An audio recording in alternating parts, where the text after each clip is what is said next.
up? Litecoin Pat back here. Took a little break, get my mind right. Still not right. I'm just kidding. I think I'm okay now.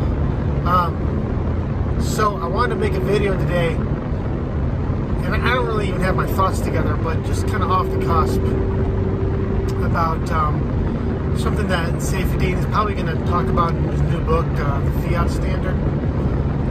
Just about incentives. And what I mean by that is people, and no disrespect, people that work in nonprofit or government or different type of agencies that aren't driven by the profit motive. Those jobs seem to surround about just keeping it. They seem to surround yourself with just CYA, covering your own butt, and doing just enough to maintain that you still have a position. That doesn't happen in the free market, or that doesn't happen as an employee under a big, whatever, construction company or a factory. But what I mean by this is when you work for like a non-business entity or a city government or something like that, and again, please don't take it as disrespectful.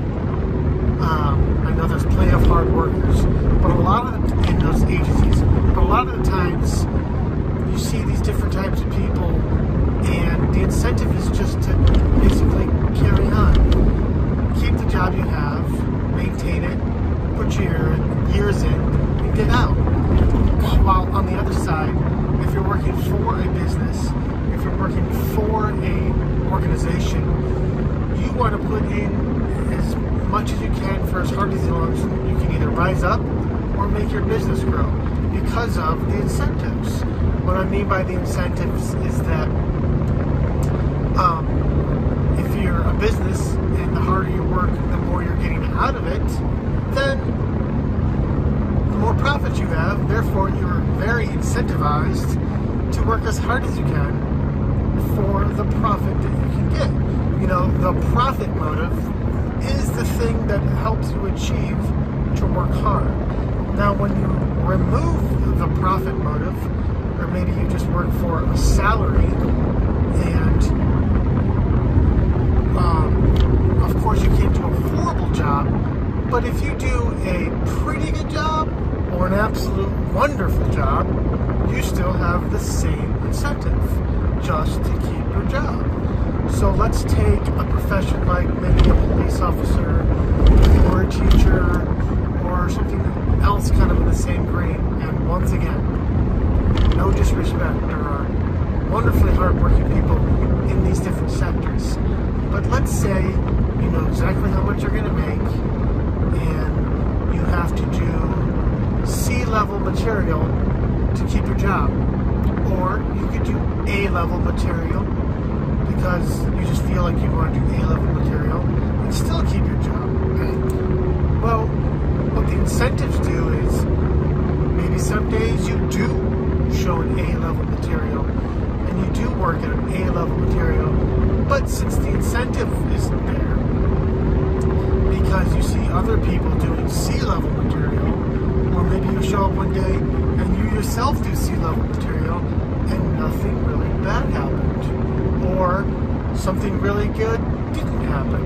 Well, then showing up every day, giving a C-level effort isn't going to ruin your life, or giving a C-level effort isn't going to destroy your way of life. Well, then you kind of get comfortable with giving a C-level effort. Nothing wrong with that, but that's just kind of how it is, it looks like, when a lot of people in different sectors are incentivized by different motives. In the business world, or the entrepreneurial world, or the free market world, you're kind of incentivized to do a good job thoroughly. Now let's say, take road construction for example, they're still paid regardless. So maybe they're slow.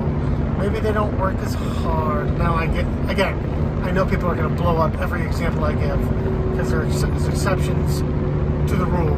But I'm trying to show that, certain sectors where they get paid for just showing up, it's not going to work hard.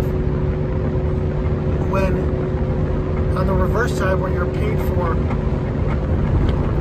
production. And that's really all I have to say about incentives. And I'm sure Saifedean is going to cover this in his new book, The Fiat Standard. He's going to cover something about that. He does touch on different occupations under a fiat world. Fiat meaning money by decree of the government. So that's all I really wanted to say about that, because it does seem to impact everybody's life. Not a lot of people talk about these types of things. Even high-level people really don't talk about these things. But when you're incentivized just to kind of show up, do a good enough job so you don't get fired, or do a good enough job to just keep your job, and when you remove the incentives, why do an A effort job? Why put in A effort? Putting in A's is hard. Oh, here's a good example. If you just show up to school and you get a C, and a C is going to get you a high school graduation, or you can show up to school and put an A effort in and get an A, and maybe it'll make a little bit of difference. But if there's not too much of a difference between getting an A and getting a C, well, the incentive might be just getting a C because it doesn't take that much work. Alright, that's all I have for right now.